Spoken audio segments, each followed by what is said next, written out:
My other video stopped, so this is just a short ending to the Activity 7 uh, video.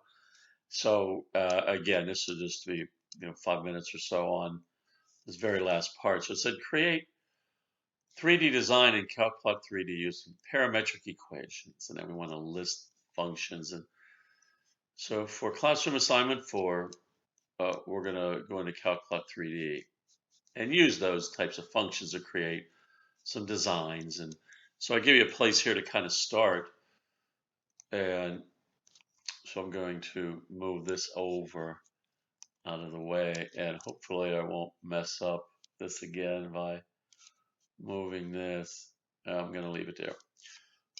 Okay, so again, CalcPlot 3D, if you type it in, you'll click that link, and we've been using this before. We used this with the polar equations. We went into select, and then we went down to implicit surface, and we used R and theta and came up with some pretty neat stuff.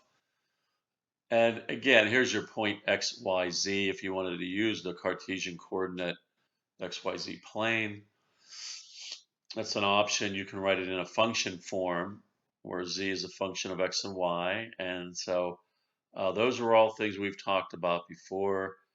Space curve, R of t.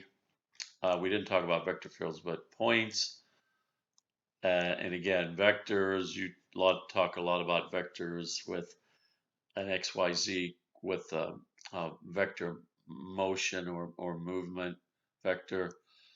And again, the polar, we use implicit surface. And then now we're going to go into parametric surface. All right, so you'll see here, I'm going to shut this one off. Okay, that's just an example. And so we have X, Y, and Z. There's our three axes. So we're in 3D. And X has its own set of functions, right? Y has its own, and Z has its own. So we have two. U and V are our independent variables. And we have 1, 2, 3 different dependent variables this time. So X, right, only depends on what we put in here, what we want it to, how we want it to vary.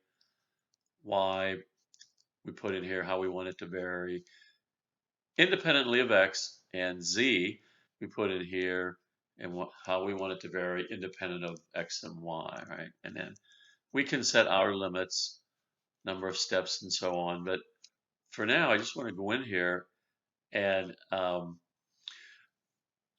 take a look at this thing just the way it's written right here. So I'm just going to select that, and you'll notice, oh, we got a sphere, right?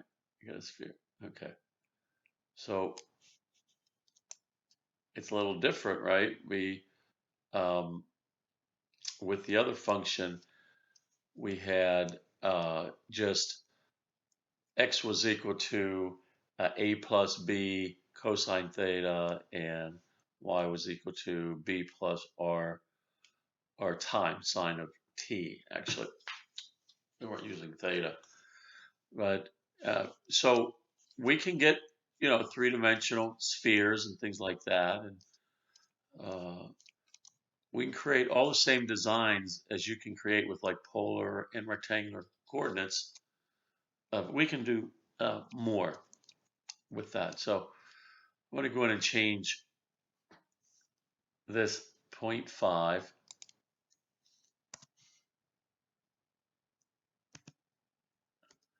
We're going to change this to tangent.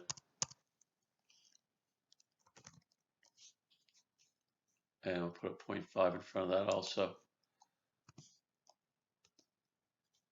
And then we have 3 sine V, sine U. And this one, 2 cosine V, we're going to leave the same. So let's go ahead and graph that. And so we took that circle, we kind of changed it a lot, right? It looks a lot different than it did before with the circle. But we didn't have to change much over here. The tangent was really the biggest difference. The numbers I didn't change it. I just wanted to keep it on the plane here that we had. So the tangent function we could use in there, and that gives us a lot of options. Okay, and so on. So, and this one down here, you can have piecewise defined three-dimensional shapes too. So we could actually put that in there, and we see we have made kind of a very interesting shape.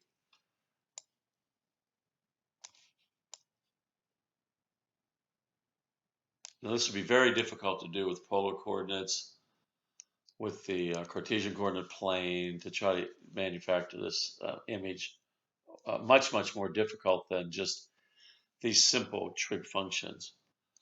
All right, so that's really the biggest advantage, is the versatility, and you can play around with this and different. You can add in trig shapes and functions. You can go to sites online and look at 3D trig shapes, 3D shapes, and see what people come up with too. And so there's lots and lots of different kinds of images you can get out of those with parametric equations. Just give you some of the ideas. Over here's a lot of nice different stuff. And you can look in here. This is, again, 3D surface kind of program. Here's some great math software, curves and surfaces you can look at that. Again, these are, they use parametric equations to come up with all these things. So some really neat looking stuff. And you can see the curves, and then they go through and just on and on, a lot of different things. So, okay, so that's all for this video. And next week, activity 8, and we're getting to the end. So remember to get caught up and try to get everything in before the end of next week, and we'll finish up with the presentations. Okay, thank you.